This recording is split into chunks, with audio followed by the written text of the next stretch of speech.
ونتقدم بالتقدير العميق من الإخوة الوسطاء في جمهورية مصر العربية ودولة قطر والجمهورية التركية، ومن شاركنا الدم والمعركة من أمتنا في اليمن ولبنان والعراق. السلام عليكم.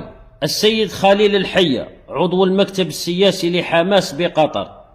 أولا، لا يبدو عليك أي مظهر من مظاهر الجهاد اللي راك تتكلم عليه، ولا يبدو أنك تعرضت للتجويع اللي تعرضوا له إخواننا في غزة. يعني من خلال الجسم نتاعك لربما تزن أكثر من قنطار، وهذا ما يدل على أنك حيوان لاحم. أما إخواننا في غزة كانوا يشتاقون في بعض الأحيان لشربة ماء، ولربما تصريحات نتاعك لا ترضيهم وتتكلم بالنيابة عنهم. الدولة الجزائرية لا تحتاج جزاء ولا شكورا، جزاؤنا عند الله عز وجل، وإن شاء الله الدولة الجزائرية تبقى ثابتة على المواقف نتاعها، واللي من خلالها كسبت احترام الدول القوية التي تتبول عليكم.